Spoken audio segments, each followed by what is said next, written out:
Alhamdulillah nahmaduhu wa nasta'inuhu wa nastaghfiruh wa nu'minu bihi wa natawakkalu alayhi wa na'udzu billahi min shururi anfusina wa min sayyiati a'malina. Man yahdihillahu fahuwal muhtad wa man yudlil falan tajida lahu waliyyan mursyida. Asyhadu an la ilaha illallah wahdahu la syarika lah wa asyhadu anna nabiyyana Muhammadan abduhu wa rasuluhu wa safiyyuhu wa khaliluhu.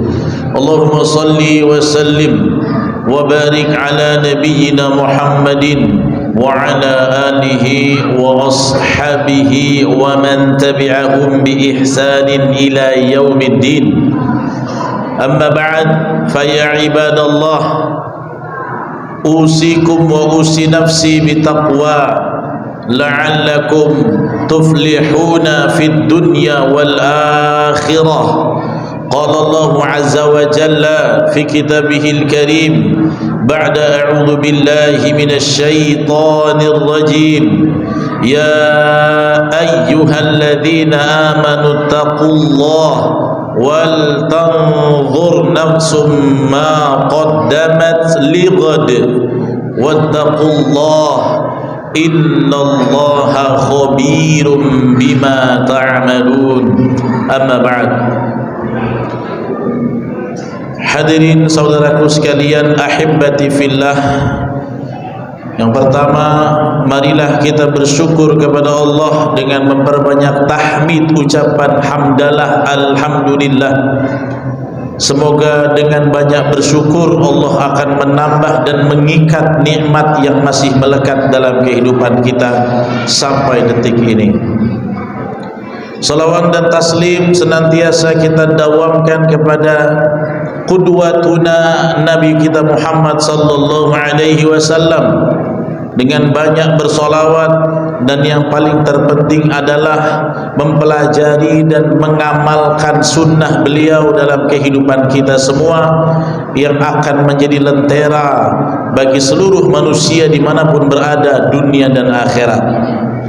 Kemudian saudaraku ahibbati fillah, marilah kita fokus sejenak agar segala rangkaian fardu Jumat ini bisa menambah nilai takwa kita. Nilai takwa di dalam hati kita inilah yang akan jadi bekal keselamatan kita dunia dan akhirat. Kita kembali nanti setelah mati tidak bawa harta, kita tidak bawa tahta, kita tidak memiliki apapun kecuali ketakwaan yang jadi sebaik-baik bekal di sisi Allah. Begitulah Allah berfirman dalam surah Al-Baqarah, fa inna khairaz zadi taqwa. Sesungguhnya sebaik-baik bekal adalah takwa. Hadirin ahibbati fillah, kita baru saja kemarin memperingati dirgahayu kemerdekaan bangsa kita yang ke-78 tahun. Ternyata sudah hampir menuju ke 80 tahun bangsa Indonesia ini merasakan nikmat kemerdekaan. Bagi kita yang lahir pasca kemerdekaan tentulah tidak melihat betapa pahit dan getirnya perjuangan para pahlawan dalam merengkuh kemerdekaan bangsa ini. Tetapi seharusnya kita mengambil pelajaran dan bersyukur sebanyak-banyaknya, karena tidak semua negeri Islam detik ini sudah diberikan rizki oleh Allah dengan nikmat kemerdekaan negerinya.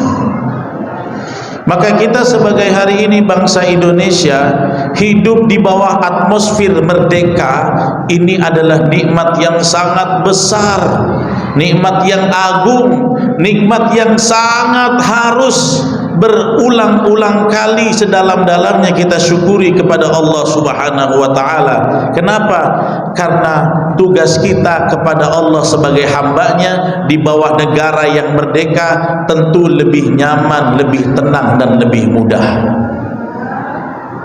Kemerdekaan ini tidak datang otomatis, ini pemberian Allah. Dan tidak semua negara Islam diberikan ini oleh Allah. Ada di belahan bumi yang lain saudara kita, rakyat Palestina yang sampai detik ini masih memperjuangkan kemerdekaannya melawan Zionis Israel. Ada saudara kita di Suriah yang hari ini luluh lantak rata gedung-gedung rumah mereka. Kenapa?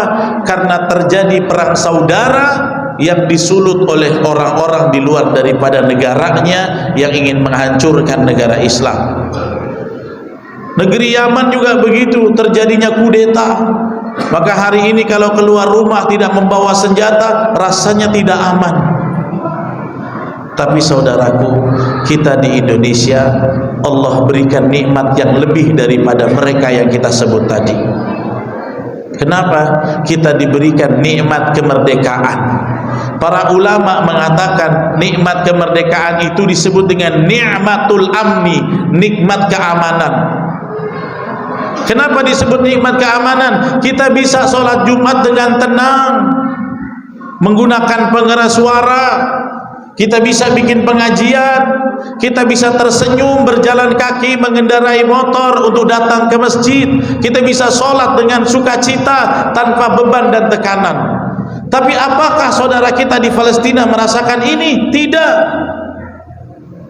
Anak-anak di Palestina pergi ke madrasah seperti kita pergi ke TPQ, ke TPA, pamit dengan orang tuanya dengan niat mati syahid. Kalau-kalau antara rumahnya dan masjid tempat mengajinya mereka terkena dampak dari bom-bom Israel. Saudara kita di Suriah sholat Jumat dengan tiang masjid yang setengah roboh.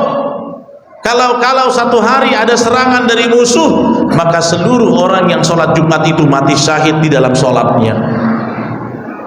Jadi tidak semua diberikan nikmat seperti kita hadirin. Kita hari ini bisa nyaman pengajian, masjid dibuka dengan pintu yang sangat banyak, selebar-lebarnya, tidak ada ancaman, tidak ada bom. Tapi kenapa masih banyak di antara kita yang belum mensyukuri dengan memanfaatkan kesempatan yang mahal ini? Masjid kita terbuka lebar, tetapi hanya ramai ketika Jumatan. Tapi di manakah kaum muslimin ketika sholat 5 waktu? Lihat saudara kita di belahan bumi yang lain di Palestina, mereka sholat subuh dengan melangkahkan kaki dari rumah, niat mati syahid.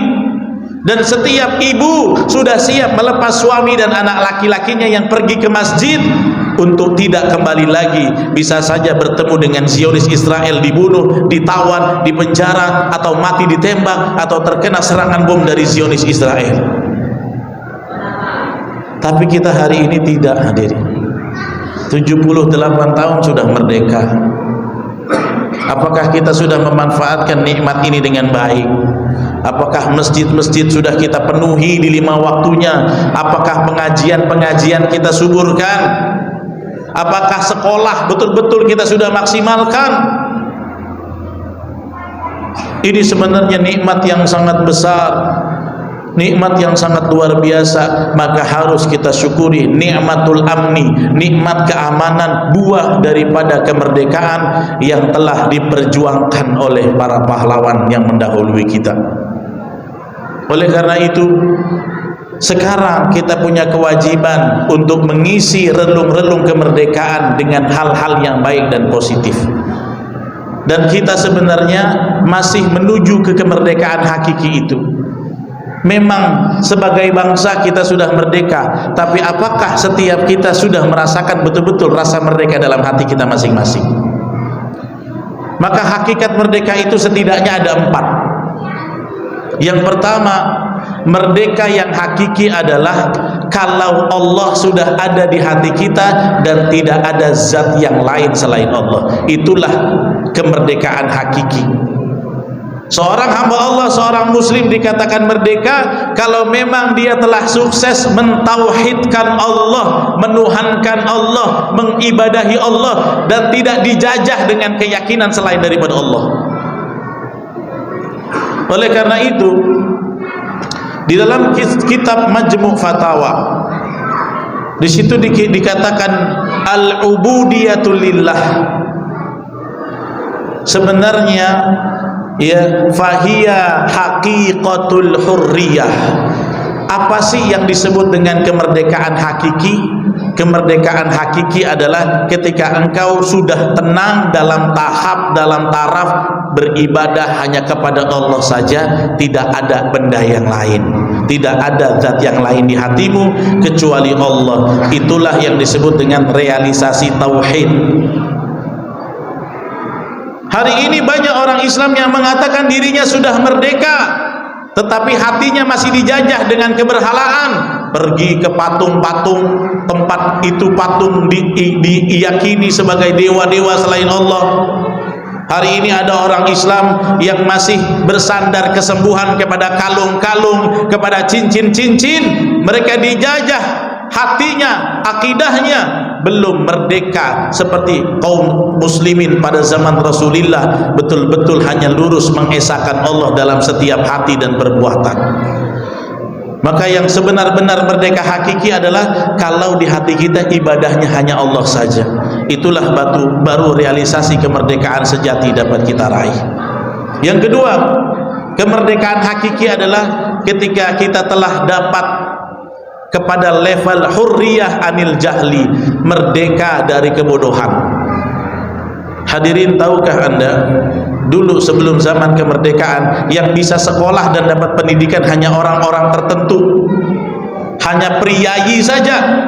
Tidak semua orang bisa datang ke sekolah, bersekolah, mendapatkan ilmu. Kenapa? Karena pihak-pihak asing, musuh-musuh negara ingin menyandera kita, menjajah kita di bawah garis kebodohan. Akhirnya kita hanya jadi kacung, kita hanya jadi pesuruh, kita hanya jadi bahan-bahan yang mereka eksploitasi. Sengaja kita dibuat bodoh supaya apa? Supaya kita tidak bisa mapan dan lebih tinggi. Tapi setelah kemerdekaan, pendidikan mulai merata. Walaupun belum sepenuhnya, hari ini kita masih dicengkram dengan biaya pendidikan yang begitu tinggi. Di Mekah, di Madinah, di Mesir, di Turki, di Brunei, kuliah sampai S3 sudah gratis. Tapi di Indonesia sarjana saja bisa membuat orang tuanya jual tanah, berhutang ke sana ke sini. Hakikat pendidikan sudah kita dapat, tetapi kemerdekaan hakiki masih kita perjuangkan. Hari ini apakah kita sudah bilang merdeka daripada kebodohan kalau kita masih lebih paham ilmu dunia dan masih belum paham banyak ilmu akhirat? Jangan bilang kita sudah merdeka kalau Al-Quran belum paham.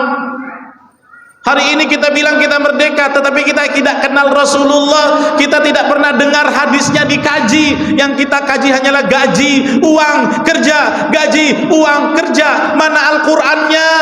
Mana hadis nabinya? Kalau hari-hari kita masih kering daripada dua sumber itu, kita masih belum merdeka dari kebodohan. Hari ini luar biasa, musiman datang ke pengajian, hari ini datang, besok tidak datang lagi. Lalu bagaimana kita mau merdeka daripada kejahilan dan kebodohan? Hari ini saudaraku sekalian, majelis-majelis berjoget, berdendang ria ramai, tetapi majelis pengajian sepi.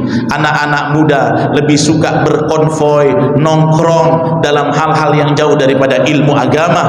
Apakah kita sudah merdeka? Kalau kita belum memahami Al-Quran dan Sunnah dengan baik sesuai standarnya, maka kita masih jauh daripada kemerdekaan dari kebodohan.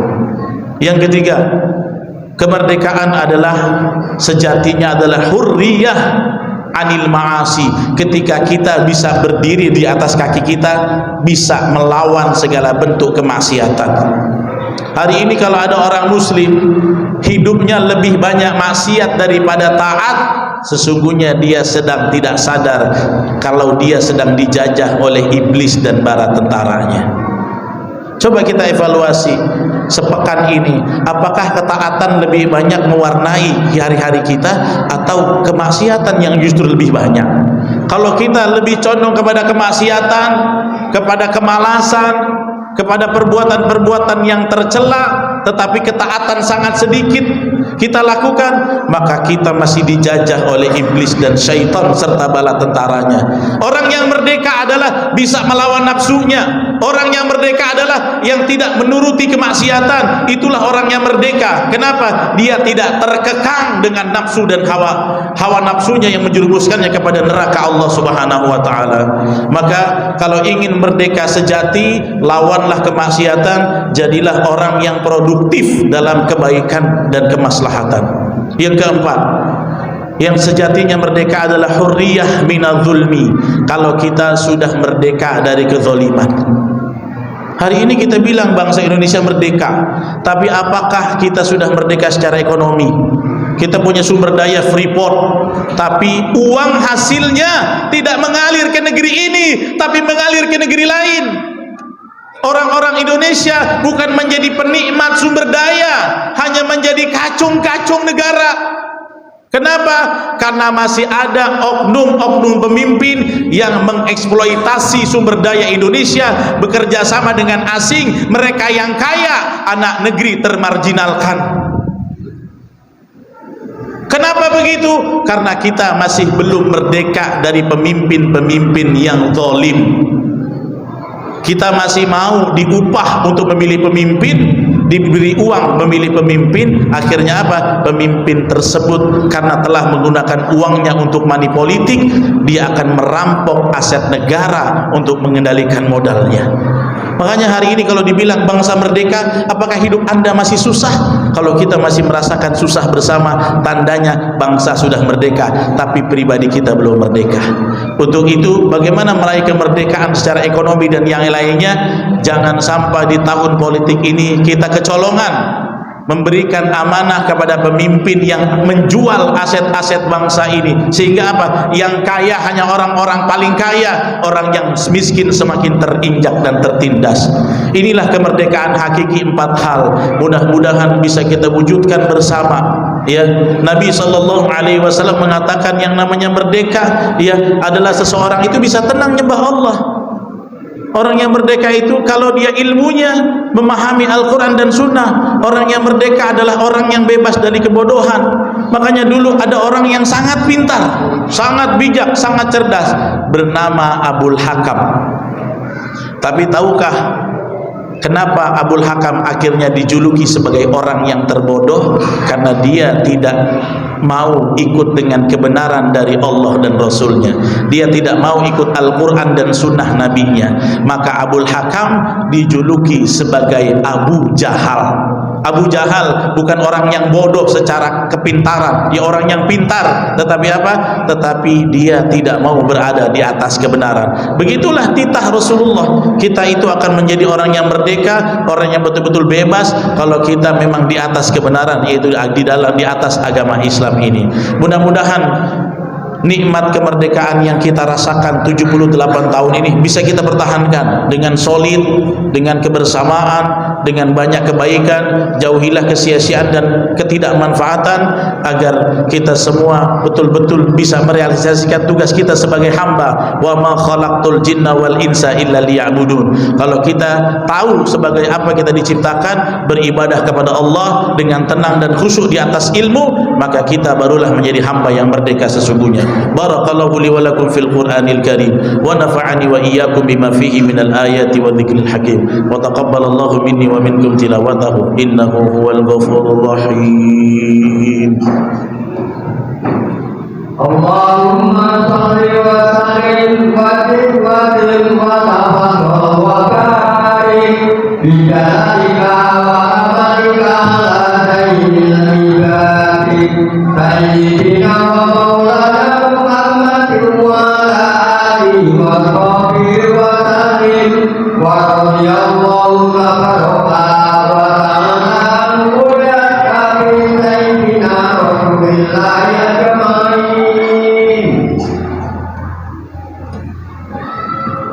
Alhamdulillah. لله حمدا كثيرا طيبا مباركا فيه كما يحب ربنا ويرضى أشهد أن لا إله إلا الله وأشهد أن محمد رسول الله اللهم صل على سيدنا محمد وعلى آله وأصحابه ومن تبعهم بإحسان إلى يوم الدين أما بعد فيا عباد الله أوصيكم وأوصي نفسي بتقوى الله فقد فاز المتقون قال الله تعالى في كتابه الكريم بعد أعوذ بالله من الشيطان الرجيم يا أيها الذين آمنوا اتقوا الله حق تقاته ولا تموتن إلا وأنتم مسلمون وقال أيضا إن الله وملائكته يصلون على النبي يا أيها الذين آمنوا صلوا عليه وسلموا تسليما اللهم صل على سيدنا محمد وعلى آل سيدنا محمد كما صليت على سيدنا إبراهيم وعلى آل سيدنا إبراهيم وبارك على سيدنا محمد وعلى آل سيدنا محمد كما باركت على سيدنا إبراهيم وعلى آل سيدنا إبراهيم في العالمين إنك حميد مجيد اللهم اغفر للمسلمين والمسلمات والمؤمنين والمؤمنات الأحياء منهم والأموات وتابع بيننا وبينهم بالخيرات رب اغفر وارحم وأنت خير الراحمين اللهم إنا نسألك الهدى والتقى والعفاف والغنى والاستقامة طول الحياة ربنا عليك توكلنا وإليك أنبنا وإليك المصير ربنا آتنا في الدنيا حسنة وفي الآخرة حسنة وقنا عذاب النار والحمد لله رب العالمين عباد الله إن الله يأمر بالعدل والإحسان وإيتاء ذي القربى وينهى عن الفحشاء والمنكر والبغي يعظكم لعلكم تذكرون ولذكر الله أكبر والله يعلم ما تصنعون أقيموا الصلاة